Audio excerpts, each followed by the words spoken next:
Hello everyone, आज के इस सेशन में हम क्लास 8 साइंस के 17th chapter stars and the solar system को एकदम प्रॉपरली स्टार्ट करने जा रहे हैं with its very first topic and that is stars and the solar system. इस मेन टॉपिक के अंदर हम बात करेंगे दो सब टॉपिक्स के ऊपर। कौन कौन से? Night sky and stars. So I hope आज के सेशन का जो टारगेट है वो सभी को एकदम क्लियर है कि इस सेशन में हम एग्जैक्टली क्या करने वाले हैं। भाई आज हम बात करेंगे नाइट स्काई के ऊपर एंड स्टार्स के ऊपर। तो सेशन का टारगेट तो सेट हो ही चुका है, सबको समझ में भी आ गया है। तो अब एक काम करते हैं, जल्दी से सेशन को स्टार्ट कर लेते हैं। So this is Vibhuti Khare, welcome to Magnet Brains, जहां पर आपको सभी चैप्टर्स के वीडियो लेक्चर्स मिलते हैं बिल्कुल फ्री ऑफ कॉस्ट। यानी कि मैग्नेट ब्रेन्स में आपको 2 चैप्टर्स पढ़ने के बाद किसी भी तरह का पेमेंट करने की या पैकेज परचेज करने की रिक्वायरमेंट बिल्कुल भी नहीं है, क्योंकि मैग्नेट ब्रेन्स आप सब तक पहुँचा रहा है क्वालिटी एजुकेशन बिल्कुल फ्री ऑफ कॉस्ट। तो इसी अच्छी बात से हम स्टार्ट कर लेते हैं आज का हमारा ये सेशन, जहाँ पर हम बात करेंगे नाइट स्काई के बारे में और स्टार्स के बारे में। अब देखो यहाँ पे क्या लिखा गया है कि the objects which exist in the sky और in outer space are called celestial objects. यानी कि वो वाले ऑब्जेक्ट्स जो कि कहाँ एग्जिस्ट करते हैं? स्काई में, या आप बोल सकते हो कि आउटर स्पेस में। आउटर स्पेस का मतलब क्या होता है? देखो ये चीज़ मैंने आपको पहले भी एक्सप्लेन करी हुई है कि जो हमारा प्लैनेट है अर्थ, उसको सराउंड करने के लिए क्या होता है, उसका एक एटमॉस्फेयर होता है। फॉर एग्जाम्पल अगर मैं इसको ड्रॉ करके दिखाऊं तो ये क्या है? ये है हमारा प्लैनेट अर्थ। ये क्या है? अर्थ है, ठीक है। और उसको सराउंड करने के लिए क्या होता है? अर्थ का बोल सकते हो कि उसका एक पर्सनल एटमॉस्फेयर होता है, ठीक है। तो ये क्या है? एटमॉस्फेयर। और मैंने आपको पहले भी, इसको अलग कलर से लिख देती हूँ मैं, और मैंने आपको पहले भी बताया हुआ है कि एटमॉस्फेयर में उसकी कई सारी लेयर्स होती हैं, राइट। तो जब हम कहाँ खड़े हैं? हम खड़े हैं, ये बेसिकली आपकी अर्थ है और हम, ये इसका सरफेस है, अर्थ का सरफेस है। तो हम कहाँ खड़े हैं? हम खड़े हैं अर्थ के सरफेस पर। हम कहाँ खड़े हैं? हम खड़े हैं अर्थ के सरफेस पर। तो जब हम अर्थ सरफेस से ऊपर उठते हैं और एटमॉस्फेयर में पहुँचते हैं और एटमॉस्फेयर की सभी लेयर्स को क्रॉस कर जाते हैं, तो अल्टीमेटली हम कहाँ पहुँचते हैं? हम कहीं यहाँ पहुँचते हैं। और यहाँ पहुँचने के बाद हमको क्या क्या मिलता है? हमको स्टार्स मिलते हैं, हमको प्लैनेट्स मिलते हैं, हमको मून मिलता है, हमको सन मिलता है, हमको सैटेलाइट्स मिलती हैं, ठीक है। तो इस जगह को हम क्या बोलते हैं? इस जगह को हम बोलते हैं स्पेस। क्या बोलेंगे? Space, outer space. तो प्लैनेट अर्थ, उसको सराउंड करने वाला क्या? उसका एक एटमॉस्फेयर, उस एटमॉस्फेयर में बहुत सारी लेयर्स। हम कहाँ खड़े हैं? हम खड़े हैं अर्थ सरफेस पर। तो जब हम अर्थ सरफेस से ऊपर उठ जाते हैं और अर्थ के एटमॉस्फेयर में पहुंच जाते हैं, और अर्थ के एटमॉस्फेयर में पहुंच के जो डिफरेंट लेयर्स हैं उनको भी जब हम क्रॉस कर जाते हैं, जब आप बोल सकते हो कि सभी लेयर्स को क्रॉस करने के बाद हम कहाँ पहुँचे हैं? हम बेसिकली अर्थ के एटमॉस्फेयर से बाहर ही निकल आए हैं, है कि नहीं भाई। अर्थ के सरफेस से आप ऊपर उठोगे तो कहाँ जाओगे? एटमॉस्फेयर में जाओगे। एटमॉस्फेयर की सभी लेयर्स को आप क्या करते जा रहे हो? क्रॉस करते जा रहे हो, करते जा रहे हो, करते जा रहे हो, करते जब, तो अल्टीमेटली होगा क्या? आप एटमॉस्फेयर के बाहर निकल आओगे। तो एटमॉस्फेयर के बाहर निकल करके आप कहाँ पहुँचोगे? आप पहुँचोगे स्पेस में, जहाँ पे हमारे एस्ट्रोनॉट्स जाते हैं। इस स्पेस में आप बोल सकते हो कि आपको बहुत सारे ऑब्जेक्ट्स मिलते हैं, जैसे कि स्टार्स, प्लैनेट्स, मून वगैरह, सन वगैरह। तो इन सभी ऑब्जेक्ट्स को हम क्या बोलते हैं? सेलेस्टियल ऑब्जेक्ट्स बोलते हैं। तो वो सभी ऑब्जेक्ट्स जो कि स्काई में एग्जिस्ट करते हैं या आउटर स्पेस में एग्जिस्ट करते हैं, उन्हें हम क्या बोलते हैं? Celestial objects. खत्म। फिर द स्टार्स इंक्लूडिंग द सन। अब इस पे तो आप बोल सकते हो कि मैंने पहले ही सस्पेंस खत्म कर ही दिया है, कि अब आप सबको पता चल ही गया होगा प्रीवियस सेशन के बाद कि हमारा जो सन है वो क्या है? एक स्टार ही है। The planets including earth, satellites जैसे कि मून, एस्टेरॉइड्स। देखो एस्टेरॉइड्स, कॉमेट्स एंड मेटेरॉइड्स के बारे में जो एक इनका बेसिक आइडिया है वो मैं आपको ऑलरेडी दे चुकी हूँ, है ना। एस्टेरॉइड्स के लिए मैंने आपको बताया था कि ये एक मेन रीज़न है जिसकी वजह से आज हमारे प्लैनेट अर्थ से जो डायनासोर्स हैं वो क्या हो चुके हैं? हमेशा के लिए गायब हो चुके हैं, वो बेसिकली एक्सटिंक्ट हो चुके हैं। मैंने आपको बताया था प्रीवियस सेशन में कि कई मिलियंस ऑफ ईयर्स पहले मेक्सिको सिटी के आसपास आप बोल सकते हो कि एक सिटी के जितना बड़ा, एक सिटी के जितना बड़ा एस्टेरॉइड आकर के गिरा था, जिसके कारण जो डायनासोर्स हैं वो सब के सब मर गए, है ना। तो डायनासोर्स की एक्सटिंक्शन के ऊपर कई सारी थ्योरीज दी गई हैं, और उसमें से एक थ्योरी ये भी है कि भाई एक एस्टेरॉइड आकर के अर्थ से जो है टकरा गया था। मैक्सिको सिटी के आसपास आप बोल सकते हो कि सिटी जितना ही बड़ा एस्टेरॉइड आया, अर्थ से टकराया, जिसके कारण जितने भी डायनासोर्स थे वो सब मर गए, उनकी डेथ हो गई। ठीक है, तो बेसिकली ये अगर मैं बात करूं एक एस्टेरॉइड की, तो वो किसका बना होता है? रॉक और मेटल का बना होता है। ठीक है, एस्टेरॉइड बेल्ट जो होती है उसमें एस्टेरॉइड्स पाए जाते हैं। फिर इसके बाद में मैंने आपको कॉमेट्स के बारे में भी बताया था, है ना। ये देखो, कॉमेट्स के बारे में मैंने आपको बताया था कि इनको देखने पर ऐसा लगता है कि इनकी क्या है, एक बहुत ही बढ़िया सी टेल है। तो बेसिकली कॉमेट्स क्या होते हैं, ये आप बोल सकते हो कि एस्टेरॉइड जैसे ही होते हैं, बस इनमें आप बोल सकते हो कि रॉक और मेटल के अलावा दो और चीज़ें होती हैं। कौन कौन सी? Gas and ice. ठीक है, तो जो कोर है कॉमेट का वो किसका बना होता है? Rock, metal and gases. और उसको सराउंड करने वाली क्या होती है? आइस होती है।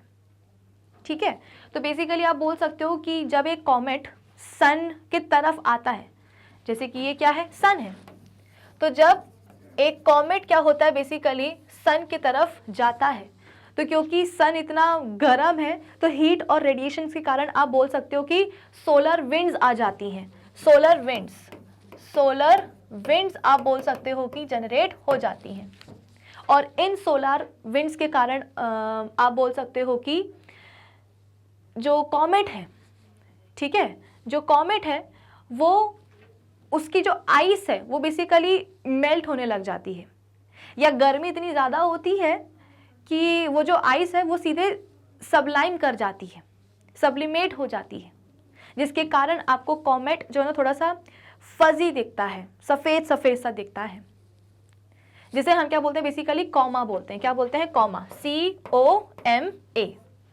तो जैसे जैसे एक कॉमेट सन की तरफ बढ़ेगा, हीट एंड रेडिएशंस के कारण सोलर विंड्स आ जाती हैं। इन विंड्स के कारण जो कॉमेट को सराउंड करने वाली जो बर्फ़ है वो बेसिकली पिघलने लग जाती है। वो डायरेक्टली आप बोल सकते हो कि अपनी वेपर्स में कन्वर्ट होने लगती है, जिसके कारण आपको कॉमेट जो है ना सफ़ेद सफ़ेद सा अजीब सा दिखाई देता है। और जो बेसिकली सफ़ेदी आई है उसके आसपास, है ना, क्योंकि पानी भाई बर्फ़ है, वो क्या हो रही है? या तो मेल्ट हो रही है पानी में, या सीधे से वो क्या हो रही है? वेपर्स में कन्वर्ट हो रही है। तो जिसके कारण जो कॉमेट है वो अजीब सा सफ़ेद सफ़ेद सा दिखने लगता है, जिसको हम क्या बोलते हैं? उसकी सफ़ेदी को हम क्या बोलते हैं? बेसिकली कॉमा बोलते हैं। और जैसे जैसे ये सन की तरफ बढ़ेगा, सोलर विंड्स के कारण ये जो कॉमा है वो पीछे की तरफ क्या होगा? ये पीछे की तरफ आप बोल सकते हो कि कुछ इस तरीके से पीछे की तरफ क्या होगा? कुछ ऐसे बहने लग जाएगा, पीछे हो जाएगा। और ना सिर्फ पानी, आइस कॉमेट की अंदर जो गैस भरी होती है, उस गैस को भी आप बोल सकते हो कि जो सोलर विंड्स है वो क्या कर देती हैं? पीछे की तरफ ब्लो करवा देती हैं। तो जब आप हायर क्लासेस में जाओगे, है ना, तो वहाँ पे आप को पता चलेगा कि भाई एक कॉमेट की एक्चुअली दो टेल्स होती हैं, एक तो पानी की होती है, दूसरी आप बोल सकते हो कि गैस की होती है। लेकिन अभी क्योंकि आप क्लास 8th में ही हो तो मैं आपको बता देती हूँ कि जो सोलर विंड्स है ये ना सिर्फ जो कॉमा है उसको पीछे की तरफ आप बोल सकते हो कि ब्लो करेंगी, बल्कि जो गैस है कॉमेट के अंदर उसको भी आप बोल सकते हो कि पीछे की तरफ ब्लो कर देंगे। तो हमको ऐसा लगता है कि कॉमेट की क्या है? एक टेल है, शुई करके ऐसे आता है। ठीक है, इसके अलावा मैंने आपको मेटेरॉइड्स के बारे में भी बताया हुआ है। ठीक है, और बेसिकली जो इसमें दो तरह की चीज़ें आती हैं। ठीक है, एक होते हैं हमारे मिटियोर्स और दूसरे होते हैं हमारे मेटेरॉइड्स। तो मेटेओर्स वही शूटिंग स्टार बताया था मैंने, तो बेसिक आइडिया मैं आपको दे चुकी हूँ। इन सभी को हम क्या बोलते हैं? बेसिकली सेलेस्टियल ऑब्जेक्ट्स बोलते हैं, चाहे वो सन हो, मून हो, स्टार्स हो, प्लैनेट्स हो, सब कुछ क्या है? सेलेस्टियल ऑब्जेक्ट्स ही हैं। सेलेस्टियल रब कर देते हैं। Celestial objects are also known as heavenly objects और हेवनली बॉडीज, और इनको हम और क्या बोल सकते हैं? हेवनली ऑब्जेक्ट्स या हेवनली बॉडीज। ठीक है, चलो देखो, जितने भी नाम दिए जाते हैं ना वो ऐसा नहीं है कि अभी रिसेंट ईयर्स में ही जो है ना नाम पड़े हैं। ये आज ही हमने क्या करा है, स्पेस में मिलने वाले ऑब्जेक्ट्स का नाम हमने रखा है क्या, सेलेस्टियल ऑब्जेक्ट्स या हेवनली बॉडीज। नहीं, ऐसा नहीं होता है। मिलियंस ऑफ ईयर्स, मतलब आप बोल सकते हो कि कई सालों पहले जब साइंटिस्ट ने इन सब चीज़ों की डिस्कवरी करी, तब जा कर के जो है ना इनके नाम पड़े हैं। तो इसलिए आपको नाम थोड़े से पुराने नज़र आते, मतलब लगते होंगे। जैसे कि यहाँ पे बोला है क्या, सेलेस्टियल ऑब्जेक्ट्स को हम हेवनली ऑब्जेक्ट्स भी बोलते हैं। क्यों? क्योंकि लोगों का मानना था कि भाई ऊपर क्या है, ऊपर स्वर्ग है, तो स्वर्ग से आप बोल सकते हो कि उसमें जो प्रेजेंट ऑब्जेक्ट हैं, तो इसीलिए स्वर्ग मतलब क्या, हेवन ही ना। तो ऊपर जो ऑब्जेक्ट हैं वो क्या होंगे, स्वर्ग वाले ऑब्जेक्ट्स होंगे, यानी कि हेवनली ऑब्जेक्ट्स होंगे, कुछ इस तरीके से। ठीक है, चलो फिर इसके बाद में during the day time we can see only the sun in the sky. जब दिन का समय होता है तो हमको स्काई में केवल सन ही नजर आता है। Because of the glare of sunlight we can not see any other celestial objects in the sky during the day. अब क्योंकि भाई सन आप बोल सकते हो कि इतनी ज़्यादा रोशनी है उसकी, इतनी ज़्यादा रोशनी है उसमें, है ना, और ये रोशनी कहाँ पहुँचती है, तो अर्थ सरफेस तक पहुँचती है, अर्थ के एटमॉस्फेयर को क्रॉस करके अर्थ सरफेस तक पहुँच जाती है। अर्थ सरफेस पे कौन खड़े हैं, हम खड़े हैं, हमारे पास क्या है, हमारी दो आँखें हैं। तो सूर्य से निकलने वाली जो भी रोशनी है वो बेसिकली हमारी आंखों तक पड़ती है और काफ़ी तेज़ रोशनी होती है, तो एक चमक आ जाती है, और इस चमक के चलते हुए, इस ग्लेयर के चलते हुए हमें दिन के समय में स्काई में सन के अलावा और कोई भी सेलेस्टियल ऑब्जेक्ट दिखाई नहीं देता है। So because of the glare of the sunlight, we cannot see any other celestial objects in the sky during the day. But as soon as the sun sets in the evening and it becomes dark, we can see many celestial objects in the night sky. फिर जैसे ही क्या होता है, सूरज डूब जाता है, sunset हो जाता है और अंधेरा हो जाता है, तो बेसिकली भाई सूरज डूब गया, इसका मतलब क्या कि उसकी सनलाइट अब नहीं आ रही है। तो अब जब सनलाइट ही नहीं आएगी तो उसकी चमक भी नहीं आएगी, उसका ग्लेयर भी नहीं आएगा, जिसके कारण अब स्काई में जो भी सेलेस्टियल ऑब्जेक्ट्स हैं, थोड़े बहुत, मतलब हैं तो बहुत सारे लेकिन दिखाई हमको थोड़े बहुत देते हैं, वो हमको दिखाई देना शुरू हो जाते हैं। जैसे कि आप बोल सकते हो कि स्टार्स वगैरह हो गए, कभी कभी प्लैनेट्स भी दिखते हैं, मून तो दिखता ही है। खैर, the various celestial objects which we can see easily in the night sky are stars, planets, moons and meteors. वही शूटिंग स्टार है ना, टूटता हुआ तारा, मैंने आपको पहले भी बताया हुआ है। तो कुल मिलाकर के आप बोल सकते हो कि जैसे ही सनसेट हुआ, सूरज डूबा, उसकी जो सनलाइट है वो आना बंद हुई हम तक, ग्लेयर जो है ना बंद हुआ, तब जा कर के हमको रात के समय स्काई में सेलेस्टियल ऑब्जेक्ट्स दिखाई देते हैं। कौन कौन से? तो क्लियरली आपको दिखाई दे जाते हैं स्टार्स, तारे, प्लैनेट्स, मून तो दिखाई देता ही है, एंड मिटियोर्स यानी कि शूटिंग स्टार्स। ठीक है, चलो। On a clear moonless night we can see about 3000 stars with naked eyes.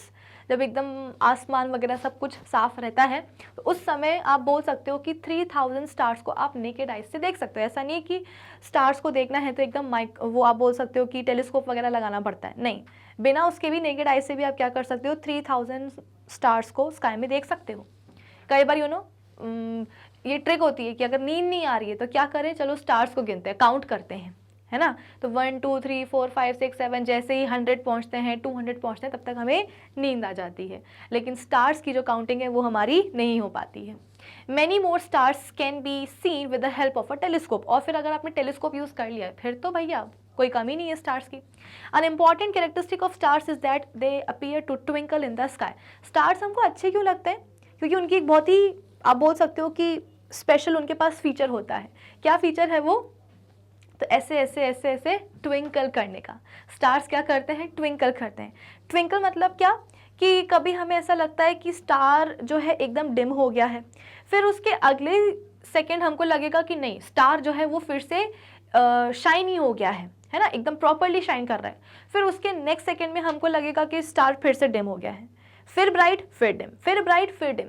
तो ये जो bright dim bright dim bright dim होता है ना, इसी को हम क्या बोलते हैं कि भाई स्टार्स हमारे क्या कर रहे हैं, ट्विंकल कर रहे हैं। हमको ऐसा लगता है कि स्टार्स के ऊपर ना कोई बैठा हुआ है जो कि टॉर्च को जो है ना कभी बंद कर रहा है, कभी ऑन कर रहा है ना, of on off on off on के चक्कर में हमको लगता है कि स्टार्स कभी डिम हो गए, कभी ब्राइट हो गए, फिर डिम, फिर ब्राइट, फिर डिम, फिर ब्राइट।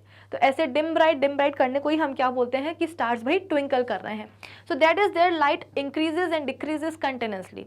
उनकी जो लाइट है स्टार्स की वो कम होती है फिर बढ़ती है, कम होती है फिर बढ़ती है। The twinkling of stars is an illusion, false show caused by the disturbance of stars light by Earth's atmosphere. और ये हमारी नज़रों का धोखा होता है कि जैसे कि मैंने आपको बताया ना कि ऐसा लगता है कि कोई स्टार के ऊपर बैठा हुआ है और टॉर्च से क्या कर रहा है, कभी लाइट को ऑन कर रहा है, कभी ऑफ कर रहा है, जिसके कारण कभी ऐसा लगता है कि स्टार डिम हो गया, कभी लगता है कि स्टार बहुत ही ब्रिलियंटली क्या कर रहा है, शाइन कर रहा है ना। तो ये ब्राइट डिम जो होता है वो क्यों होता है, ये बेसिकली हमारी आंखों का धोखा होता है। अब ये जो हमारी आंखों को धोखा हो रहा है, जो इल्यूजन हो रहा है, इसका रीज़न हम पता करने की कोशिश करते हैं कि भाई ऐसा क्यों हो रहा है। देखा जाए तो इसमें हमारे जो तारे हैं, जो स्टार्स हैं, उनकी कोई गलती नहीं होती है। क्यों? क्योंकि जितने भी स्टार्स हैं ना, उनकी कोशिश हमेशा यही रहती है कि वो हमेशा ही सेम अमाउंट की लाइट को अर्थ के सरफेस तक पहुंचाएं। भाई जैसे कि सन से आने वाली लाइट को हम सनलाइट बोलते हैं, वैसे ही स्टार से आने वाली लाइट को हम क्या बोलते हैं, स्टार लाइट बोलते हैं।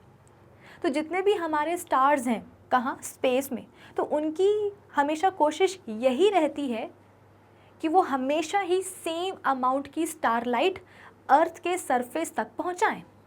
लेकिन प्रॉब्लम पता है क्या है? प्रॉब्लम है अर्थ का एटमॉस्फेयर। मैंने आपको बताया था कि अर्थ को सराउंड करने के लिए क्या होता है, उसका खुद का एक पर्सनल एटमॉस्फेयर होता है और इस एटमॉस्फेयर की डिफरेंट लेयर्स होती हैं।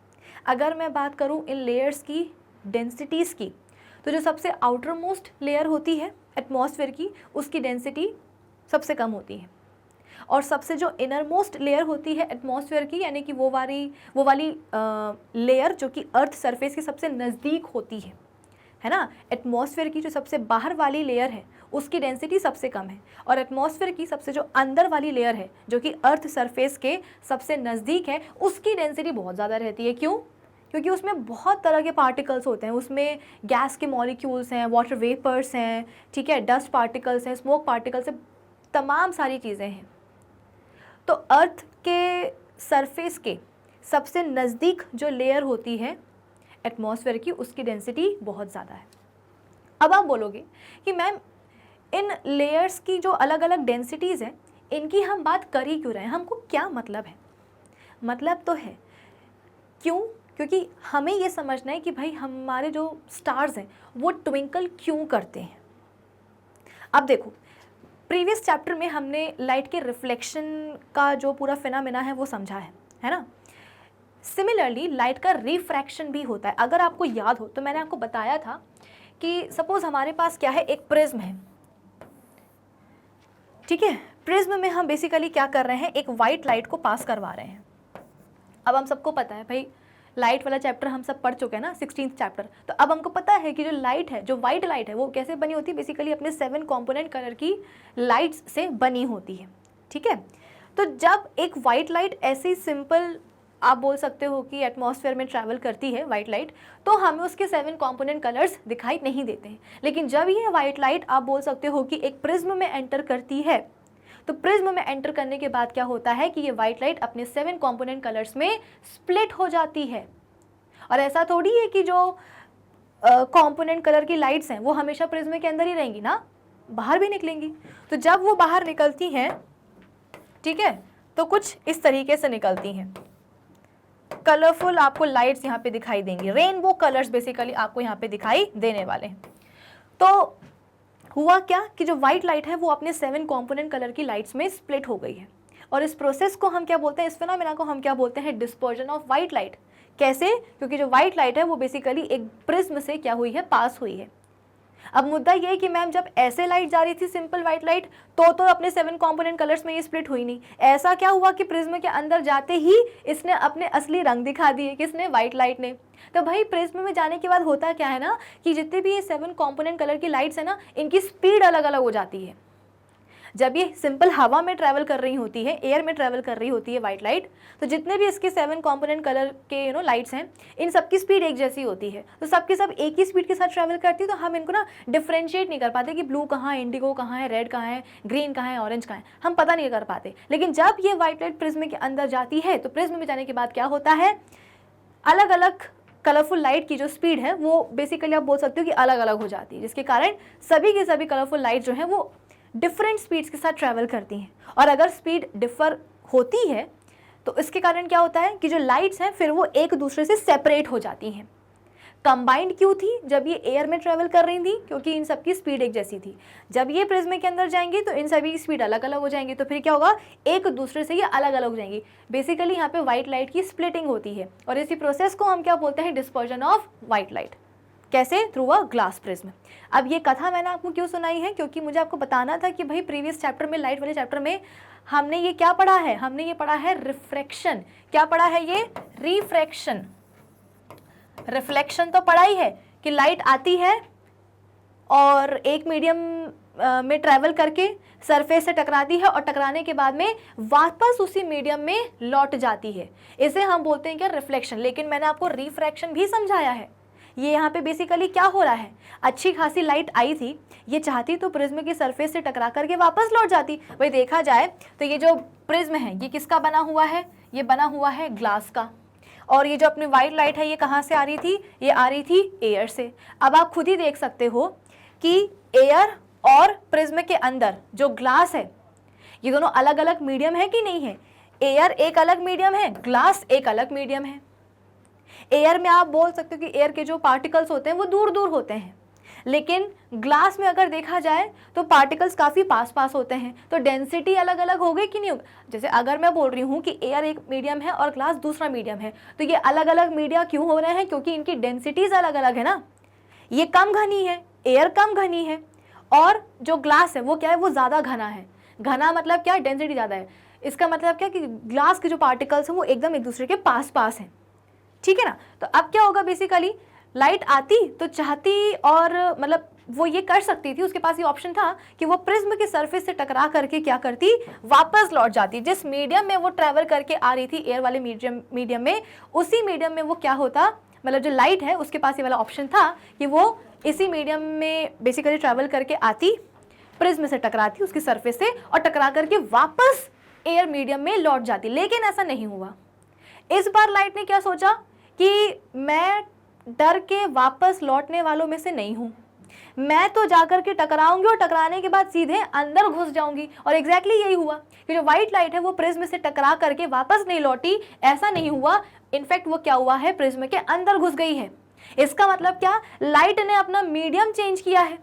वो जा रही थी, मतलब इनिशियली जो लाइट है वो थी एयर वाले मीडियम में, अब वो कहाँ चुकी है, ग्लास वाले मीडियम में। अब दूसरे मीडियम में जाने के बाद होता क्या है कि लाइट जो है ना वो थोड़ी सी भटक जाती है, यानी कि वो अपने ओरिजिनल पाथ से थोड़ी सी डेविएट हो जाती है, बेंड हो जाती है। और लाइट की इसी बेंडिंग को हम क्या बोलते हैं भाई, रिफ्रैक्शन बोलते हैं। कि जब लाइट एक से दूसरे मीडियम में जाएगी तो वो अपने पाथ से थोड़ी सी खसक जाती है, तो इस खसकने को, इस बेंडिंग को ही हम क्या बोलते हैं, लाइट का रिफ्रैक्शन। अब आप बोलोगे कि मैम ये कथा क्यों सुनाई है, क्योंकि आपको मैं ये समझाना चाहती हूँ कि भाई हमारे स्टार्स ट्विंकल क्यों करते हैं। अब देखो यहाँ पे, अब समझ में आएगा कि सपोज ये क्या है, हमारा एक स्टार है और ये क्या है, अर्थ है, और इस अर्थ पे हम खड़े हुए हैं। ये कौन है, हम हैं। ये पूरा अर्थ है, मतलब पूरी अर्थ अभी मैंने नहीं बनाई है, ठीक है ना। और अर्थ के सरफेस पे कौन खड़ा है, हम खड़े हैं। और ये क्या है, स्टार है। तो जैसे कि मैंने आपको बोला, स्टार की कोई गलती नहीं होती है। स्टार तो हमेशा ही क्या करते हैं, हमेशा ही सेम अमाउंट में आप बोल सकते हो कि लाइट को हम तक पहुंचाने की, अर्थ के सरफेस तक पहुंचाने की कोशिश करते हैं। लेकिन प्रॉब्लम कहाँ है, प्रॉब्लम है अर्थ के एटमॉस्फेयर में। कैसे, चलो देखते हैं। तो सपोज ये क्या है, स्टार है, ठीक है ना। अब स्टार से, ठीक से बनाते हैं, स्टार से सपोज 4 लाइट रेज आ रही हैं। स्टार से क्या हुआ है भाई, 4 लाइट रेज आ रही हैं। बना दी हमने, 1 2 3 और ये 4। आई बात समझ में। इसको थोड़ा सा छोटा बनाती हूं मैं। अरे तो गड़बड़ हुआ जा रहा है। हाँ देखो, तो बेसिकली हुआ क्या कि हमारा जो स्टार है, जो कि कहाँ है, स्पेस में है, ऑब्वियस सी बात है, सेलेस्टियल ऑब्जेक्ट है ना वो भी। तो बेसिकली हमारा जो स्टार है वो कहाँ है, स्पेस में है, और उससे निकलने वाली 4 लाइट रेज जो है ना आ रही हैं। कहाँ तक आ रही हैं, तो हम तक आ रही है, हमारी आंखों तक आ रही हैं। लेकिन इनका आना इतना आसान नहीं होगा। क्यों नहीं होगा, क्योंकि बीच में कौन आ गया है भाई, बीच में आ गया है अर्थ का एटमॉस्फेयर, और अर्थ के एटमॉस्फेयर की डिफरेंट लेयर्स, और उन लेयर्स की क्या, अलग अलग डेंसिटी। जहां से स्टार लाइट आ रही है, भाई स्टार कहाँ है, स्पेस में है ना। अच्छा हाँ, स्पेस के लिए मैं आपको बता दूं कि ये खाली जगह होती है, तो वहाँ पे लाइट जो है वो अपनी मैक्सिमम स्पीड के साथ क्या करती है, ट्रैवल करती है। तो हुआ क्या कि जो लाइट है वो बेसिकली कहाँ से आ रही है, जो लाइट रेज है वो बेसिकली कहाँ से आ रही है, स्पेस से आ रही है। अब जैसे ही ये अर्थ के एटमॉस्फेयर में घुसेंगी, मीडियम क्या हो जाएगा, चेंज हो जाएगा। और अगर मीडियम चेंज हुआ इसका मतलब क्या कि लाइट अपने पाथ से खसक गई, बेंड हो गई, और उसी को हम क्या बोलते हैं, रिफ्रैक्शन बोलते हैं। तो होना क्या था, होना ये था कि इन सभी की सभी चार लाइट रेस को, इन सभी की सभी चार लाइट रेस को हमारी आंखों तक पहुंचना था। स्टार ने पूरी कोशिश करी थी कि मुझसे निकलने वाली जो चार लाइट रेज हैं वो मैं क्या करूं, अर्थ के सरफेस पे खड़े हुए इंसान तक पहुंचा दूं, उसकी आंखों तक पहुंचा दूं। लेकिन हुआ क्या, मतलब सभी के सभी लाइट रेज को बेसिकली ऐसे ही ट्रैवल करके हमारी आंखों तक आना था, लेकिन क्योंकि ये स्टारलाइट अर्थ के एटमॉस्फेयर को क्रॉस करते हुए आई हैं और एटमॉस्फेयर में अलग अलग लेयर्स हैं, उनकी डेंसिटीज अलग अलग है, तो बेसिकली लाइट का क्या हुआ है, लाइट के प्रोपोगेशन में उसका मीडियम चेंज हो गया है। इसका मतलब क्या, अगर मीडियम चेंज होता है तो लाइट अपने पाथ से डेविएट करती है, और इसी बेंडिंग को, इसी डेविएशन को हम क्या बोलते हैं, रिफ्रैक्शन बोलते हैं। तो बेसिकली यहाँ पे पता है क्या होगा, लाइट रेज रिफ्रैक्ट कर जाएंगी, और रिफ्रैक्ट करके पता है होगा क्या, कि हो सकता है कि ये जो लाइट रे है ये रिफ्रैक्ट होकर के ऐसे बेंड हो जाए। भाई बेंड तो होना है ना, तो बेंडिंग तो कैसे भी हो सकती है, आना था लाइट रे को कैसे, ऐसे ऐसे। अगर शायद बीच में अर्थ का एटमॉस्फेयर नहीं आता तो सभी के सभी चार लाइट रेज स्टार से निकलने वाली हमारी आंखों तक पहुंच जाती, कोई दिक्कत थी ही नहीं, क्योंकि लाइट तो वैसे भी क्या करती है, एक स्ट्रेट लाइन में ट्रेवल करती है। लाइट को सर शौक नहीं ऐसे मटक मटक के जो है ना, ऐसे गोल गोल घूम के पहुंचने का या मूव करने का, प्रोपोगेट करने का, वो तो हमेशा ही एक स्ट्रेट लाइन में क्या करती है, ट्रैवल करती है। तो हुआ क्या कि क्योंकि यहाँ पे मीडियम चेंज हुआ तो ये जो लाइट रे है ये क्या हो गई, बेसिकली बेंड हो गई। अब जब ये बेंड हो करके वहां चली गई है तो क्या ये हमारी आंखों तक आएगी, नहीं आएगी। अब क्या हुआ, ये माना कि चार में से जो एक लाइट रे है वो क्या हुआ, वो रिफ्रैक्ट हो गई और बेंड होकर के वहां चली गई।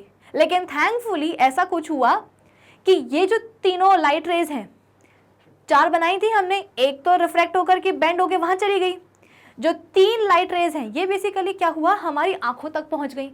ऐसा नहीं है, रिफ्रैक्शन इनका भी हुआ होगा, बेंड ये भी हुई होंगी, लेकिन इनकी बेंडिंग कुछ ऐसे हुई होगी कि ये सभी की सभी लाइट रेज हमारी आंखों तक पहुंच गई। चार में से कम तीन तो पहुंची हैं। तो इससे क्या होगा, जिस समय तीन लाइट रेज स्टार की हम तक आंखों, मतलब स्टार से निकलने वाली तीन लाइट रेज जब हमारी आंखों तक पहुंचेंगी तो उस समय हमें ऐसा लगेगा कि अरे वाह, स्टार की कितनी बढ़िया रोशनी है, कितना ब्रिलियंटली शाइन कर रहा है स्टार। अब क्या हुआ, डेंसिटी थोड़ी सी चेंज हो गई, एटमॉस्फेरिक जो लेयर्स हैं उनकी क्या हो गई, डेंसिटी थोड़ी सी चेंज हो गई, हवा चल गई, हवा चलने से क्या होगा, डेंसिटी बदल गई। अब हुआ क्या कि ये वाली जो लाइट रे आ रही थी ना, अब ये भी कुछ ऐसे रिफ्रैक्ट हुई, ऐसे बेंड हुई कि बेंड होकर के यहां निकल गई। सिमिलरली जो ये वाली है ये भी क्या हुआ, कुछ इस तरीके से बेंड हो गई। अब मुझे ये बताओ, अब चार में से कुल मिलाकर के कितनी लाइट रे आपकी आंखों तक पहुंच रही है? तो आप बोलोगे कि मैम अब तो केवल एक ही पहुंच रही है। इसका मतलब क्या, जब चार में से केवल एक ही लाइट रे आपकी आंखों तक पहुंचेगी तो स्टार उस समय आपको डिम नजर आएगा या नहीं आएगा?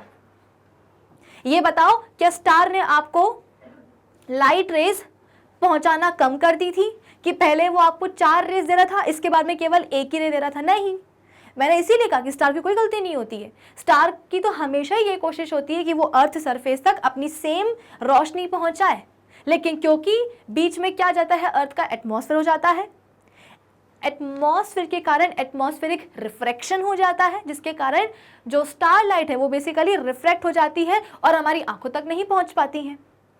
अब इनिशियली चार में से तीन लाइट रेज हमारी आंखों तक पहुंची थी तो हमको स्टार शाइन करता हुआ नजर आ रहा था, फिर डेंसिटी चेंज हुई, फिर रिफ्रैक्शन हुआ, तो अब चार में से केवल एक ही लाइट रे हमारी आंखों तक पहुंच रही है, बाकी की तीन बेंड होकर के यहां वहां से निकल गई। अब क्या होगा, अब अगले सेकंड फिर हम बोलते हैं कि डेंसिटी चेंज हो जाएगी, रिफ्रैक्शन होगा, जिसके कारण हो सकता है कि अब इस बार चारों की चारों जो लाइट रेज है वो हमारी आंखों तक पहुंच जाए। तो अगले सेकंड हमको क्या लगेगा कि अरे वक्त स्टार जो है वो फिर से शाइन करने लगा, जबकि स्टार तो उतनी ही रोशनी आपको दे रहा था जितने पहले दे रहा था, लेकिन क्योंकि आपकी आंखों तक स्टारलाइट कभी कम पहुंच रही थी, कभी ज्यादा, जिसके कारण आपको जो स्टार है वो ट्विंकल करता हुआ नजर आया। तो इसीलिए हम बोलते हैं क्या कि ये भाई एक फॉल्स शो है, ये एक इल्यूजन है। The twinkling of stars is an illusion या false show caused by the disturbance of stars light by earth atmosphere. Earth के एटमॉस्फेयर के कारण आप बोल सकते हो कि स्टारलाइट में डिस्टर्बेंस हो जाता है, जिसके कारण हमको स्टार्स ट्विंकल करते हुए नजर आते हैं, जबकि ऐसा नहीं होता है। Now we can also see some star like objects in the night sky which do not twinkle. अब रात के ही समय जो नाइट स्काई है उसमें हमको जो है स्टार्स के ही समान कुछ और भी ऑब्जेक्ट नजर आते हैं, लेकिन उनकी खास बात क्या है कि that they do not twinkle. Stars के जैसे ही दिख रहे हैं लेकिन स्टार्स के समान ट्विंकल नहीं कर रहे हैं। तो ऐसे ऑब्जेक्ट्स को जो कि अपीयरेंस में स्टार्स जैसे हैं लेकिन ट्विंकल नहीं कर रहे हैं, उन्हें हम क्या बोलते हैं? उन्हें हम बोलते हैं planets.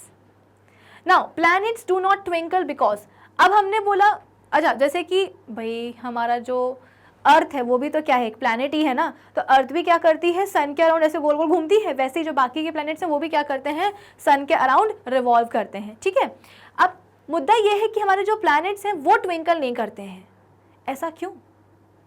So because they are much more nearer to the earth than the stars. अगर हम स्टार्स और प्लैनेट्स को आपस में कंपेयर करें तो जो प्लैनेट्स है ना वो कंपैरेटिवली स्टार्स से कंपैरेटिवली अर्थ के ज़्यादा नज़दीक होते हैं। कौन? प्लैनेट्स। यानी कि स्टार्स और भाई इतने दूर है तभी तो हमको एकदम चिन्नू चिन्नू से स्टार्स नज़र आते हैं।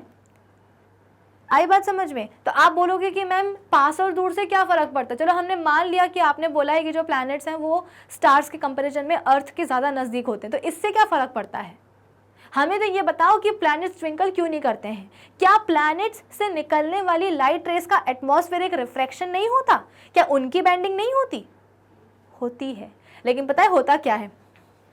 इसको भी देखो, प्लैनेट क्योंकि हमारे अर्थ से कैसा है, नज़दीक है, तो वो कंपैरेटिवली क्या होता है, थोड़ा सा बड़ा हो जाता है ना। देखो जब कोई चीज़ पास होती है वो हमको बड़ी नज़र आती है, अगर आप उस चीज़ को एकदम दूर ले गए तो वो छोटी सी नज़र आएगी। तो स्टार्स के कंपैरिजन में जो प्लैनेट्स हैं वो हमारे अर्थ के थोड़े से नज़दीक होते हैं, तो जाहिर है थोड़े से बड़े नज़र आते हैं। अब क्या हुआ, ये है क्या, अर्थ है, हमारी अर्थ है, ठीक है ना, और यहाँ पे हम खड़े हुए हैं और एक काम करते हैं, यहाँ पे हम हमारा एटमॉस्फेयर भी बना ही देते हैं। तो हुआ क्या कि प्लैनेट से निकलने वाली जो लाइट रेज हैं वो अर्थ के एटमॉस्फेयर में एंटर करती हैं, और हाँ एंटर करने के बाद में आप बोल सकते हो कि रिफ्लेक्ट हो जाती है। कई बार रिफ्लेक्ट होकर के ये लाइट रेज हमारी आंखों तक भी पहुंचती हैं। अब हुआ क्या, प्लैनेट से निकलने वाली 4 लाइट रेज आ रही थी, 4 में से जो 2 हैं वो हमारी आंखों तक आई, जिसके कारण हमको प्लैनेट दिखाई दिया। बाकी की जो लाइट रेज थी दोनों, वो कुछ ऐसे रिफ्रैक्ट हुई कि वो दूर हो गई, वो हमारी देखो आंखों तक नहीं पहुंच रही हैं। अब क्या होगा, अगले ही सेकेंड फिर से डेंसिटी चेंज हो जाएगी अर्थ के एटमॉस्फेयर की। अब इस चक्कर में क्या होगा, इन दोनों लाइट रे में से जो ये वाली लाइट रे है ये भी बेंड होकर के कुछ ऐसे निकल जाएगी। मतलब कि 4 लाइट रेज आ रही थी, उनमें से पहले ही 2 रिफ्लेक्ट होकर के हमारी आंखों तक नहीं पहुंच रही थी, केवल 2 ही आ रही थी। अब उसमें से भी जो एक है वो बेसिकली और रिफ्लेक्ट होकर के दूर निकल गई, वो भी हमारी आंखों तक नहीं आ रही। तो अब क्या होना चाहिए, कायदे से हमें जो स्टार जो प्लैनेट है वो हमको फिर से डिम लगना चाहिए, लेकिन ऐसा होगा नहीं। क्यों नहीं होगा? क्योंकि ये जो लाइट रे रिफ्लेक्ट, आप बोल सकते हो कि रिफ्रैक्ट होकर के, जो लाइट रे रिफ्रैक्ट होकर के हमारी आंखों तक नहीं पहुंच रही है, जो पहले पहुंच रही थी अब नहीं पहुंच रही है, उसको कॉम्पनसेट करने के लिए क्या होगा, एक दूसरी लाइट रे आ जाएगी। एक इसको दूसरे कलर से बनाती हूँ, एक दूसरी क्या होगा, लाइट रे आ जाएगी। क्यों? क्योंकि प्लैनेट पास है ना, बड़ा है। आप ऐसे मान सकते हो कि जो स्टार है वो क्या है, एक छोटा सा पॉइंट सोर्स है। स्टार मतलब क्या, एक सिंपल सी टॉर्च, और प्लैनेट मतलब क्या, टॉर्चेस का एक बंडल। ऐसे समझ लो कि प्लैनेट क्या है, एक सिंगल टॉर्च है। स्टार बोला ना मैंने, हाँ, स्टार मतलब क्या, एक सिंगल टॉर्च, और प्लैनेट मतलब क्या, टॉर्चेस का एक बंडल। तो अगर एक टॉर्च जलना बंद हो जाती है या अगर एक टॉर्च की रोशनी हम तक नहीं आती है तो दूसरी टॉर्च की लाइट क्या कर देती है, उसको कॉम्पनसेट कर देती है। यहाँ पे भी तो यही हो रहा है कि अगर ये वाली स्टार आप बोल सकते हो कि लाइट रे रिफ्रैक्ट होकर के अब हमारी आंख तक नहीं आ रही है तो कोई बात नहीं, जो दूसरी लाइट रे होगी प्लैनेट से निकलने वाली उसको वो कॉम्पनसेट कर देगी। यानी कि हर सेकेंड क्या हो रहा है, आप तक प्लैनेट से निकलने वाली केवल 2 ही लाइट रेज आपकी आंखों तक पहुंच रही हैं। तो ये चीज कांस्टेंट है ना, हर सेकेंड आपकी आंखों तक केवल 2 ही लाइट रे पहुंच रही है। ऐसा नहीं कि कभी 1, कभी 4, कभी 3, कभी 5, कभी 6, कभी 10, ऐसा नहीं। हमेशा क्या हो रहा है, सेम आप बोल सकते हो कि सेम अमाउंट की लाइट प्लैनेट से निकलने वाली आपकी आंखों तक पहुंच रही है। तो जाहिर है जब सेम अमाउंट की लाइट पहुंचेगी आपकी आंखों तक तो आपकी आंखों को हमेशा प्लैनेट एक जैसा ही नजर आएगा, ट्विंकल करता हुआ नजर नहीं आएगा। आई होप इतना सबको समझ में आया होगा। Now moon is the most prominent object which we can see in the night sky. Moon क्या है, सबसे प्रोमिनेंट ऑब्जेक्ट है जो कि हमें नाइट स्काई में नजर आता है। अगला पॉइंट क्या है, if we keep on looking at the night sky for a considerable time we may see a bright streak of light flashing across the sky for a few seconds and then disappearing. This is a meteor which is commonly known as shooting star. हम बोलते हैं ना, देखो तारा टूटा, ऐसा कई बार होता है कि हम रात में जो है ना बहुत ही आसमान एकदम साफ है, बादल वगैरह नहीं है, बहुत सारे स्टार्स नज़र आ रहे हैं। तो उन स्टार्स को देखना, बेसिकली उस नाइट स्काई को देखना हमारे लिए काफ़ी प्लेजेंट होता है, हमारी आंखों के लिए एक ट्रीट होती है। तो हम क्या करते हैं, बस यूं ही बैठ जाते हैं, लेट जाते हैं और बस आसमान में देखते रहते हैं, सितारों को देखते रहते हैं। तो कभी कभी ऐसा होता है ना कि हमको ऐसा लगता है कि देखो एक तारा टूट करके गिरा है और मतलब तारा टूट करके आ रहा है और वो कुछ इस तरीके का नज़र आता है। तो लोग क्या करते हैं, विश मांगते हैं कि हाँ भाई टूटे हुए तारे से विश मांगोगे तो वो पूरी हो जाती है। तो ये जो बेसिकली आपको शूटिंग स्टार नज़र आ रहा है, टूटा हुआ तारा नज़र आ रहा है, ये बेसिकली है क्या, ये है एक Meteor.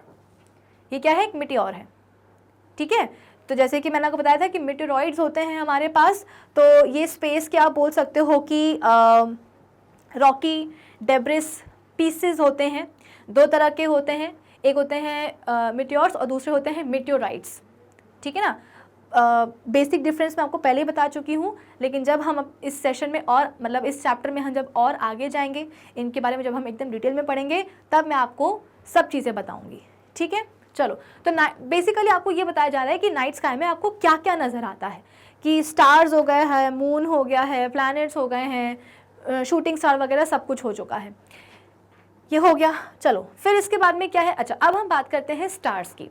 Now, stars are the celestial objects like the sun that are extremely hot and have light of their own. हम सबको पता है कि स्टार्स के पास क्या होती है, अपनी खुद की एक रोशनी होती है, प्लस आप बोल सकते हो कि एक्सट्रीमली हॉट भी होते हैं। क्या कभी आपने सोचा है कि स्टार्स, देखो इतने सालों से, सपोज आपकी एज अभी कितनी है, एज अगर आपकी है 13 है ना, तो 13 ईयर्स से आपने देखा होगा कि जो स्टार्स हैं वो कंटिन्यूसली क्या कर रहे हैं, ट्विंकल कर ही रहे हैं स्काई में। आप अपने पेरेंट्स से पूछो कि ये बताओ कि स्टार्स कितने टाइम से जो है ना, मतलब आपने कितने समय से स्टार्स को ट्विंकल करते हुए देखा है। तो सपोज आपके पेरेंट्स की एज कितनी है, 40 ईयर्स, तो आपके पेरेंट्स बोलेंगे कि हमने तो भाई 40 साल से हम देख रहे हैं कि जो स्टार्स हैं वो बेसिकली क्या कर रहे हैं, ट्विंकल कर रहे हैं। आप अपने ग्रैंड पेरेंट्स से पूछिए कि आपने कब से देखा है कि स्टार्स ट्विंकल करते हैं, तो वो बोलेंगे कि भाई हम तो 70 साल के हो रहे हैं, 60 साल के हो रहे हैं और तब से हम देख रहे हैं कि स्टार्स ट्विंकल कर ही रहे हैं। स्टार्स ट्विंकल कर रहे हैं, इसका मतलब क्या कि डेफिनेटली स्टार्स के पास क्या है, बहुत सारी लाइट है। और ये कोई 60, 70, 80, 90 साल पुरानी बात नहीं है, कई हजारों सालों से क्या हो रहा है, जो स्टार्स हैं वो ट्विंकल कर रहे हैं। इसका मतलब क्या कि स्टार्स के पास उनकी लाइट बनी हुई है। तो क्या आप मुझे बता सकते हो कि स्टार्स के पास इतनी लाइट आ कहाँ से रही है, आखिर इस लाइट का सोर्स क्या है। भाई अगर हमारे घर में जो नॉर्मल टॉर्च होती है ना, उसमें हम क्या करते हैं, सेल डालते हैं, तब जाकर के वो टॉर्च जलती है। सेल भी हम बोलते हैं कि पुराने हो जाते हैं। अगर हम डेली बेसिस पे सपोज लाइट जा रही है, हम उसको यूज़ कर रहे हैं, तो बैटरी पुरानी हो जाती है, इसके बाद में जो टॉर्च है वो जलना बंद कर देती है, फिर हमको बैटरी चेंज करनी पड़ती है, नए सेल डालने पड़ते हैं। लेकिन ज़रा आप स्टार्स के बारे में सोचो, सन के बारे में सोचो, कितने मिलियंस ऑफ ईयर्स, कितने बिलियंस ऑफ ईयर्स से आप बोल सकते हो कि जो सन है वो अपनी सनलाइट हम तक पहुंचा रहा है। और ऐसा माना जाता है कि आगे आने वाले और बिलियंस ऑफ ईयर्स तक सन जो है वो अपनी सनलाइट पहुंचाता ही रहेगा। तो मेरा सवाल आपसे ये, क्या कभी आपने सोचा है कि आखिर इन स्टार्स के पास इनकी लाइट आ कहाँ से रही है, कि कैसे जो तारे हैं वो बिलियंस ऑफ ईयर्स से चमकते ही रहे हैं, कैसे जो स्टार है वो बिलियंस ऑफ ईयर्स से हम तक अपनी रोशनी पहुंचा रहा है। सो द स्टार्स आप बोल सकते हो कि उनकी खुद की एक लाइट होती है और वो हीट भी बेसिकली एमिट करते हैं। भाई जो सबसे बढ़िया एग्जांपल क्या है, आपका सन है ना, सन से आने वाली जो रोशनी है उस रोशनी में कितनी गर्मी होती है, इतनी गर्मी होती है कि हम सोलर कुकर वगैरह का यूज़ करके खाना तक पका सकते हैं उस हीट से। सोलर हीटर्स लगे होते हैं, सोलर गीज़र वगैरह होते हैं कि जो भी सोलर लाइट है उसकी एनर्जी को, उसकी हीट को हम ट्रैप कर सकते हैं और उससे जो है ना अलग अलग चीज़ें जो है ना कर सकते हैं, पानी गर्म कर सकते हैं, खाना बना सकते हैं, सब कुछ कर सकते हैं। तो basically stars consist mostly of hydrogen gas. Stars में क्या होती है, मोस्टली हाइड्रोजन गैस होती है। The heat and the light of the stars is produced by the nuclear fusion reactions taking place inside them all the times. ये है क्या मुद्दे वाली बात, ये है मुद्दे वाली बात कि भाई स्टार्स के पास जो कंटिन्यूसली उनकी लाइट है, जो हीट है, वो कहाँ से आ रही है। अगर हम बात करेंगे सन की, तो कैसे वो बिलियंस ऑफ ईयर्स से जो सन है वो अपनी सनलाइट हम तक पहुँचा ही रहा है और उसमें इतनी हीट है कि पूछो नहीं, और आगे आने वाले बिलियंस ऑफ ईयर्स तक वो ये काम करता ही रहेगा। तो मुद्दा ये है कि स्टार्स में क्या होता है, हमेशा all the time nuclear fusion reaction होती रहती है। देखो दो टाइप की रिएक्शंस होती हैं, एक है फिजन और एक है फ्यूजन। फिजन में चीज़ें टूटती हैं, फ्यूजन में चीज़ें जुड़ती हैं। तो आप बोल सकते हो कि स्टार्स में हमेशा ही all the time nuclear fusion reactions होती रहती हैं, जिसके कारण हीट और लाइट प्रोड्यूस होती है। और इसीलिए स्टार्स के पास क्या है, उनकी हीट है, उनकी लाइट है। In these fusion reactions hydrogen जो कि उनमें प्रेजेंट होता है स्टार्स में, उसको कन्वर्ट करा जाता है किसमें, हीलियम में, with the release of ट्रेमेंडस amount of heat and light. तो बेसिकली आप बोल सकते हो कि मैंने आपको यहाँ पे बताया कि स्टार्स में बेसिकली क्या होता है, हाइड्रोजन गैस होती है।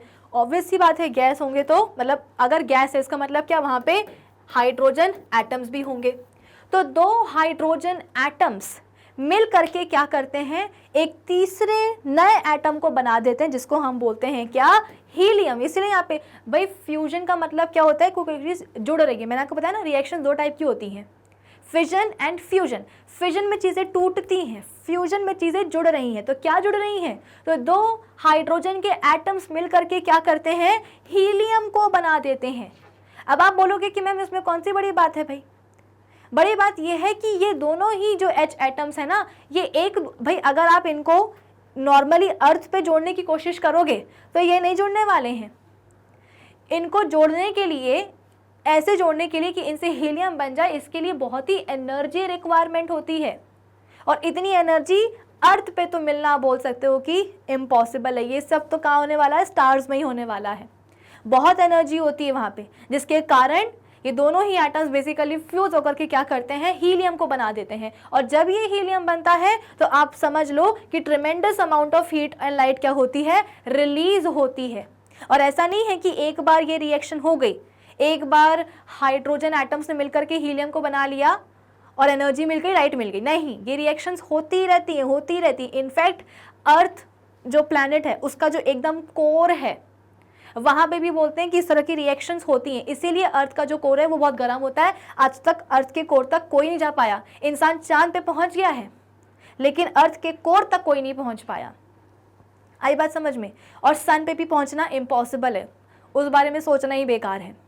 तो यहाँ पे क्या बोला जा रहा है कि जब भी न्यूक्लियर फ्यूजन रिएक्शंस होती हैं स्टार्स पे, जिसमें क्या होता है, हाइड्रोजन मिलके हीलियम को बना देते हैं, तो इन फ्यूजन रिएक्शंस में बहुत ज़्यादा ही हीट एंड लाइट इवॉल्व होती है। ट्रिमेंडस अमाउंट में heat and light energy release होती है और ये रिएक्शंस कंटिन्यूसली चलती रहती है। ऐसा नहीं है कि एक ज़माने में हो गई रिएक्शन, अब बस जो है ना उससे निकलने वाली एनर्जी और लाइट निकलती जा रही, नहीं, ये रिएक्शंस होती रहती। तभी तो कंटिन्यूसली, जैसे कि मैंने आपको बताया कि बिलियंस ऑफ ईयर्स से सनलाइट हम तक आ रही है, सूरज की रोशनी आ रही है, सूरज की जो गर्मी है वो आ रही है। क्यों?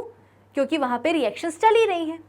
Nuclear fusion reaction. अब जितनी चलेंगी उतनी हीट बनेगी, उतनी लाइट बनेगी। आई होप इतना सबको समझ में आया हूँ। अब देखो यहाँ पे क्या लिखा गया है कि stars are very very large objects having the shape of a ball. Stars जो है वो बहुत ही बड़े बड़े ऑब्जेक्ट्स होते हैं जिनका शेप कैसा होता है, बॉल जैसा होता है। The stars are much bigger than our earth. Stars को अगर आप अपनी अर्थ से कंपेयर करोगे ना तो स्टार्स हमारे अर्थ से भी ज़्यादा बड़े होते हैं। Many of the stars are even bigger than the sun, और बहुत सारे ऐसे स्टार्स हैं जो कि सन से भी बड़े हैं।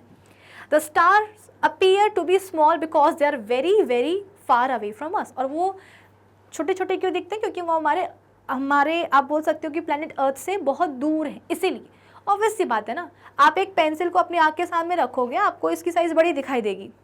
अब आप अपने किसी भाई बहन को बोलो, किसी फैमिली मेम्बर को बोलो कि इस पेन को आपकी नज़रों से एकदम दूर लेकर के चला जाए, तो जैसे जैसे ये पेन दूर जाएगा वैसे वैसे आपको उसका साइज ना छोटा नज़र आने लगेगा। तो कुछ इसी तरीके से in our everyday language we do not call the sun a star but in reality the sun is also a star. Generally हम सन को स्टार नहीं बोलते हैं। आपने हार्डली कभी किसी को ऐसा बोलते हुए सुना होगा कि देखो स्टार कितना बढ़िया चमकता है, सन, है ना, ऐसा कोई नहीं बोलता। लेकिन रियलिटी में सच्चाई तो भाई यही है कि सन भी क्या है, एक स्टार ही है। चलिए फिर क्या है, the sun is the star which is nearest to the earth. Sun एक ऐसा स्टार है जो कि, अब आप बोलोगे कि मैम सन तो हमको बहुत बड़ा सा नज़र आता है, लेकिन आप बोल रहे हो कि स्टार्स हमारे प्लैनेट अर्थ के बहुत दूर होते हैं जिसके कारण हमारे स्टार्स जो है ना एकदम छोटू छोटू नज़र आते हैं। और आप बोल रहे हो कि सन भी क्या है, एक स्टार है, तो फिर वो क्यों बड़ा नज़र आ रहा है? क्योंकि sun is the star which is nearest to the earth. जो करीब होता है वो बड़ा नज़र आता है। तो माना कि सन क्या है, एक स्टार ही है, लेकिन ये स्टार कैसा है, हमारे प्लैनेट अर्थ के काफ़ी नज़दीक है, इसीलिए ये आप बोल सकते हो कि स्टार हमको बड़ा नज़र आता है। The sun looks much bigger and brighter because it is much nearer to us than any other star. किसी भी दूसरे स्टार से अगर आप कंपेयर करोगे तो जो सन है वो हमारी प्लैनेट अर्थ के सबसे पास है, इसलिए बड़ा नज़र आता है, बिगर नज़र आता है एंड ब्राइटर नज़र आता है। Though many other stars are bigger and brighter than the sun but they look small and faint. अब जैसे कि मैंने आपको बताया कि भाई स्टार्स जो है ना, बहुत सारे स्टार्स ऐसे भी हैं हमारे सोलार सिस्टम में जो कि सन से भी बड़े हैं और सन से भी ब्राइटर हैं, लेकिन अनफॉर्चुनेटली वो हमसे इतना दूर है कि वो चाहे कितने भी बड़े क्यों ना हो जाए, वो चाहे कितने भी ब्राइट क्यों ना हो जाए, वो हमको सन के कंपैरिजन में छोटे ही नज़र आते हैं और आप बोल सकते हो कि हल्के ही नज़र आते हैं। एकदम ब्रिलियंट उनके पास सन जैसी शाइन नहीं होती, मतलब रियलिटी में होती है। जो स्टार्स हैं वो क्या है, बेसिकली सन से भी कुछ कुछ स्टार, सारे नहीं, कुछ कुछ स्टार्स आप बोल सकते हो कि सन से भी क्या है, बहुत ही बड़े हैं, उनसे भी ज़्यादा क्या है, बेसिकली ब्राइट हैं। लेकिन क्योंकि वो इतने दूर होते हैं तो हमको छोटे नज़र आते हैं और उनकी शाइन भी हमें कम नज़र आती है, ब्राइटनेस भी बेसिकली हमें उनकी कम नज़र आती है। क्लियर हो गया? चलो, this is because they are very far away from the earth as compared to the sun. We can see the stars only at night. हम स्टार्स को केवल नाइट में ही देख सकते हैं, मतलब बाकी स्टार्स को, सन तो दिखाई देता है भाई। Though the stars are present in the sky even during the daytime, but we cannot see them during the daytime because the bright light of the sun. अब ऐसा नहीं है कि स्काई में जो है ना तारे वो केवल रात के टाइम पर ही आते हैं। स्काई में आप बोल सकते हो कि हमेशा ही स्टार्स प्रेजेंट होते हैं, लेकिन वो जो सबसे पास वाला स्टार है ना, जो हमारा पड़ोसी स्टार है ना सन, उसकी रोशनी इतनी ज़्यादा होती है, उसकी सनलाइट इतनी ज़्यादा होती है कि एक चमक आ जाती है और इस चमक के कारण जो बाकी स्टार्स हैं जो कि हमसे दूर हैं, बहुत दूर हैं, वो एकदम धुंधले हो जाते हैं। भाई जब सूरज उगता है, जब सनराइज़ होता है, तो सनलाइट जो है उसकी वो कैसे फैल जाती है, पूरे में रोशनी आ जाती है और इसी रोशनी के चक्कर में, इसी ग्लेयर के चक्कर में जो स्काई में बाकी स्टार्स प्रेजेंट हैं वो बेचारे गायब हो जाते हैं। वो होते वही हैं, जैसे ही सन सेट होता है, जैसे ही सनलाइट कम होती है तो वो स्टार्स फिर से विजिबल हो जाते हैं स्काई में।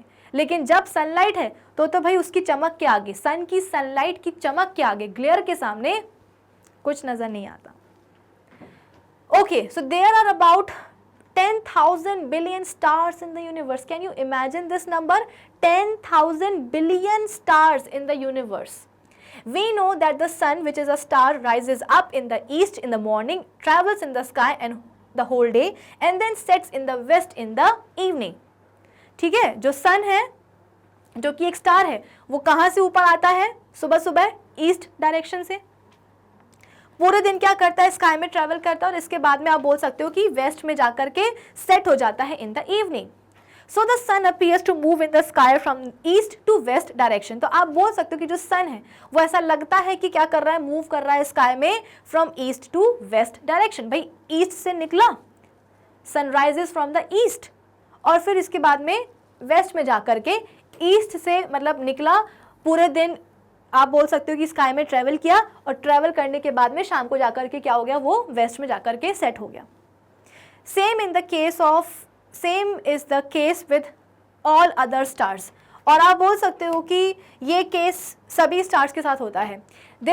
अच्छा, तो बेसिकली हुआ क्या? आपको यहाँ पे ना ये समझाने की कोशिश की जा रही है कि किस तरीके से, ठीक है ना, ये जो आपको मैंने अभी कहानी बोली है, तो इस कहानी में बेसिकली आपको ये समझाया जा रहा है कि किस तरीके से स्टार्स मूव करते हुए हमें नज़र आते हैं.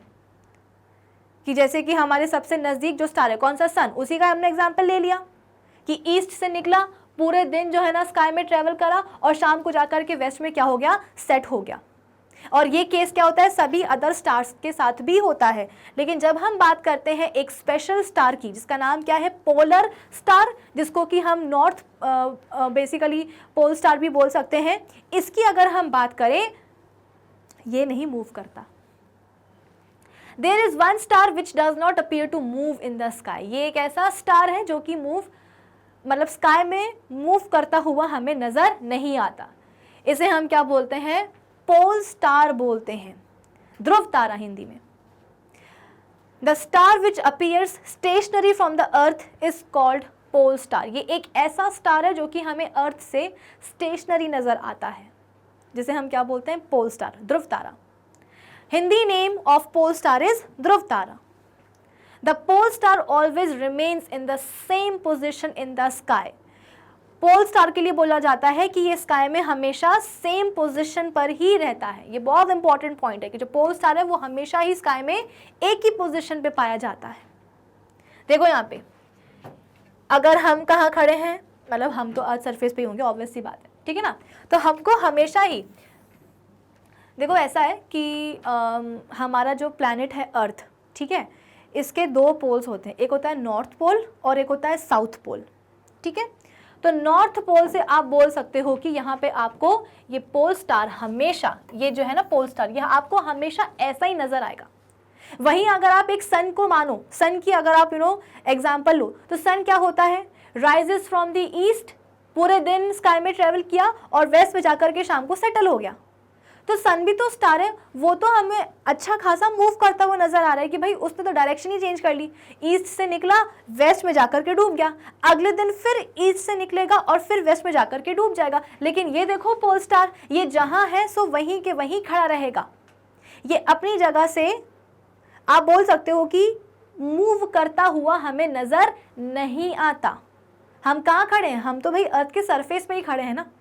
अब मुद्दा ये है कि ऐसा क्यों कि बाकी स्टार्स मूव करते हुए हमें नजर आते हैं, लेकिन जो ध्रुव तारा है, जो पोल स्टार है, ये हमें मूव करता हुआ नजर क्यों नहीं आता?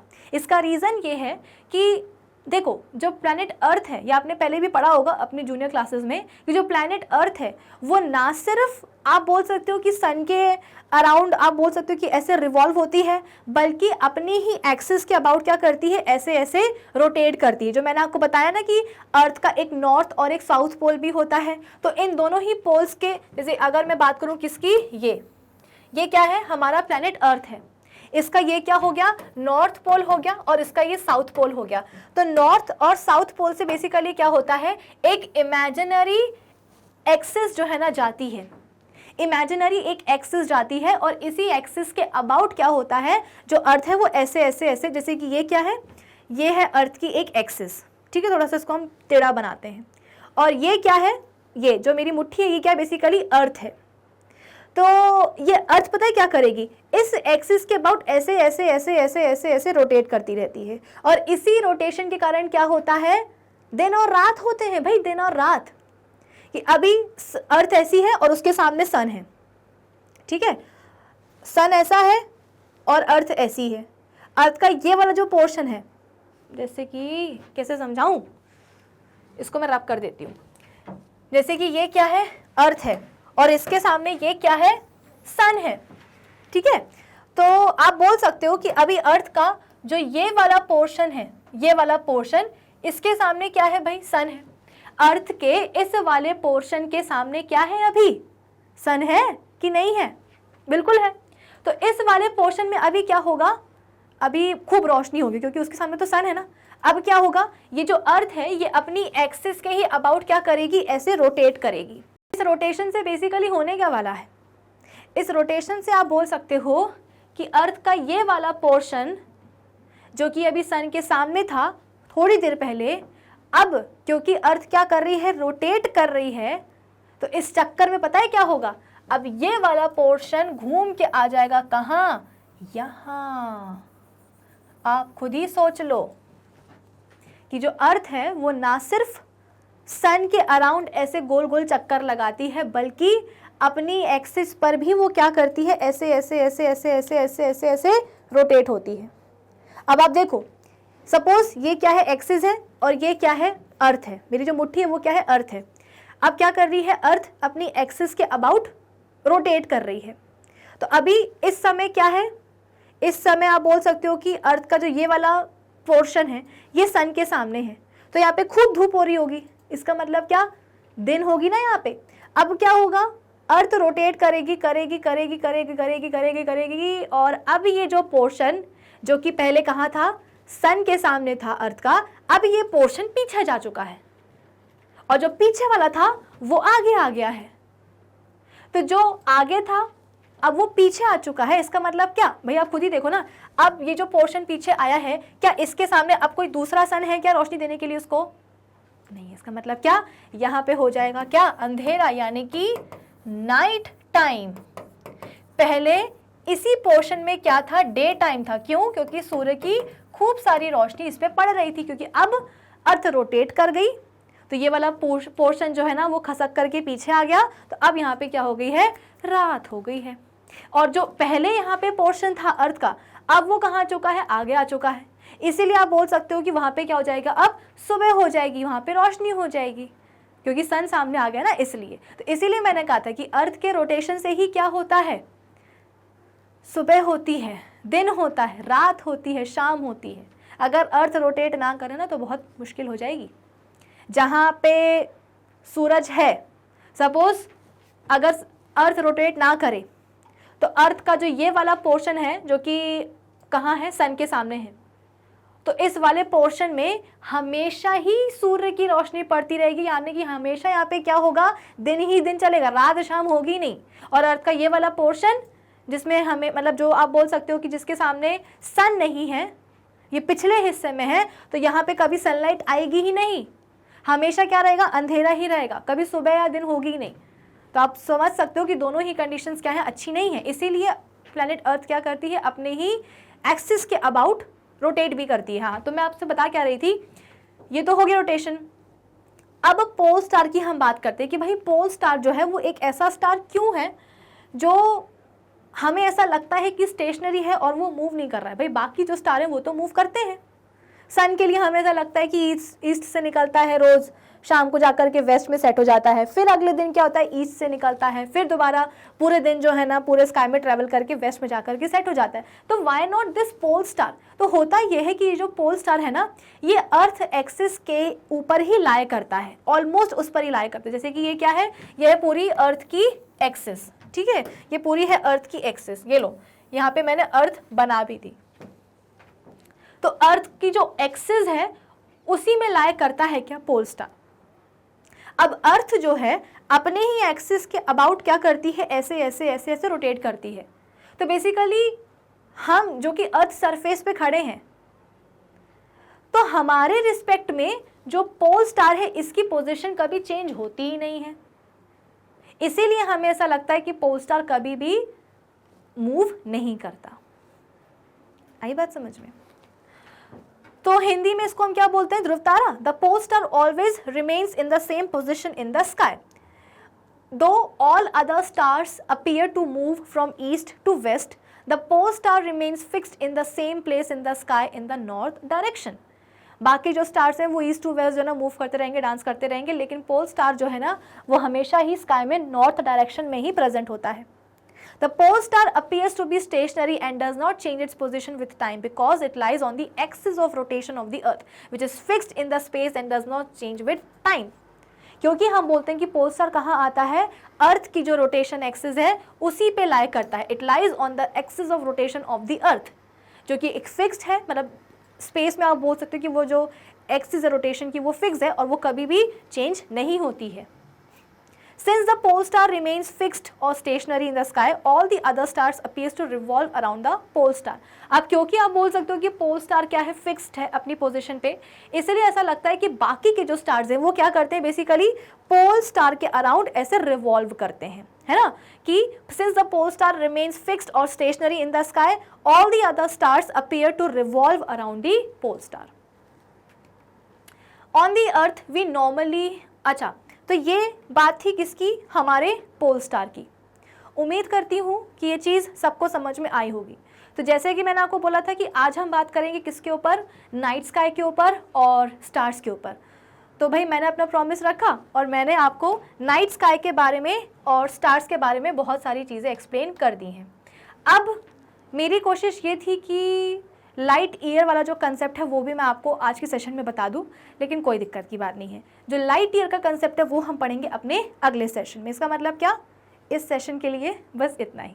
तो आज क्या करा है हमने, अपने इस सेशन में अपने चैप्टर का फर्स्ट टॉपिक कवर कर लिया है।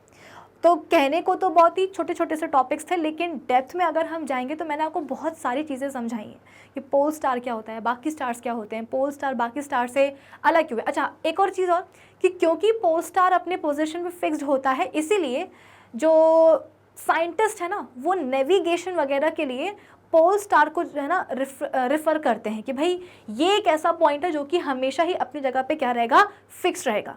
तो उसके रिस्पेक्ट में क्या करते हैं, अलग अलग पोजीशंस को वो बेसिकली आप बोल सकते हो कि ट्रैक करते हैं। तो नेविगेशन के लिए पोल स्टार का यूज़ किया जाता है क्योंकि वो हमेशा ही जहाँ पर है वो वहीं पे खड़ा रहता है, कभी भी मूव नहीं करता है। बाकी स्टार्स ऐसा लगता है कि पोल स्टार के अराउंड क्या कर रहे हैं, इसे रिवॉल्व कर रहे हैं। तो आज के सेशन के लिए बस इतना ही। अब हम मिलेंगे कहाँ, अपने अगले सेशन में, और अगले सेशन में मिल करके क्या करेंगे, इस चैप्टर के बाकी कुछ नए टॉपिक्स को डिस्कस करेंगे। तब तक आप क्या करोगे, विजिट कर लो हमारी ऑफिशियल वेबसाइट, कौन सी वाली, magnetbrains.com। जैसे ही मतलब कैसे विजिट करोगे तो वो मैं आपको समझा देती हूँ। गूगल पे आपको टाइप करना है magnetbrains.com। जैसे ही टाइप करके सर्च करोगे आपके सामने खुल जाएगी हमारी ऑफिशियल वेबसाइट। जैसे ही आप हमारी ऑफिशियल वेबसाइट को विजिट करोगे आपके सामने आएगा ये वाला पेज जहाँ पे लिखा रहेगा India's number 1 100% free online education platform, जहाँ पर आपके पास एक्सप्लोर टॉप कोर्सेज का ऑप्शन आएगा। इस ऑप्शन में आपको बहुत सारी क्लासेस मिलेंगी। फिर आपको क्लास 8 का भी ऑप्शन नज़र आएगा। नज़र आ ही गया है तो क्लिक कर लेना। जैसे ही क्लिक करोगे तो आपके सामने क्लास 8 के सभी सब्जेक्ट्स आपको अवेलेबल हो जाएंगे। साइंस देखने के लिए आप क्या करोगे, क्लास 8 साइंस पे क्लिक करोगे। जैसे ही क्लिक करोगे आपके सामने खुल जाएगा क्या, ये वाला पेज जहाँ पे लिखा रहेगा क्लास 8 साइंस NCERT बाय विभूति खरे। अब अभी तक हमने क्लास 8 साइंस के जितने भी चैप्टर्स कर लिए हैं, जो भी हम कर रहे हैं, उन सभी चैप्टर्स के आप बोल सकते हो कि सभी लेक्चर्स आपको यहाँ पे हो जाएंगे अवेलेबल, ठीक है ना। देखो जैसे कि आपको देखना है क्या, देखो सबसे पहले तो यहाँ पे आपको मिलेगा सिलेबस ओवरव्यू का वीडियो। मैंने आपको बताया था ना कि क्लास 8 साइंस को शुरू करने के पहले हमने क्या करा था, क्लास 8 साइंस का पूरा सिलेबस को देखा था कि हमें कौन कौन से चैप्टर्स पढ़ने हैं और किस में क्या क्या चीज़ें पढ़नी है। तो सबसे पहला वीडियो आपको मिलेगा किसका, सिलेबस ओवरव्यू का। इसके बाद में आपको लगा कि नहीं भाई हम आज क्या करेंगे, फर्स्ट चैप्टर भी निपटा देंगे, क्रॉप प्रोडक्शन एंड मैनेजमेंट। तो उसके लेक्चर्स आप कैसे देख सकते हो, नेक्स्ट वीडियो का यहाँ पे आपको ऑप्शन नज़र आएगा, सिलेबस ओवरव्यू का जो वीडियो है उसी में आपको नेक्स्ट वीडियो का ऑप्शन नजर आएगा। इस पर आप जैसे ही क्लिक करोगे तो क्रॉप प्रोडक्शन एंड मैनेजमेंट का जो फर्स्ट लेक्चर है वो आपके सामने आ जाएगा। तो कुछ इस तरीके से नेक्स्ट वीडियो के ऑप्शंस को मतलब ऑप्शन को दबाते जाइएगा और एक के बाद एक लेक्चर्स देखते जाइएगा। तो फ़ायदा क्या होता है हमारी ऑफिशियल वेबसाइट को विजिट करने का कि भाई यहाँ पे आपको सभी चैप्टर्स के सभी लेक्चर्स एकदम प्रॉपर्ली सीक्वेंस में अरेंज्ड मिलते हैं, प्लस यहाँ पे सभी टॉपिक्स के होते हैं नोट्स भी available. So do visit our official website, कौन सी वाली, यही वाली magnetbrains.com। Till then keep learning with Magnet Brains. Thank you for watching.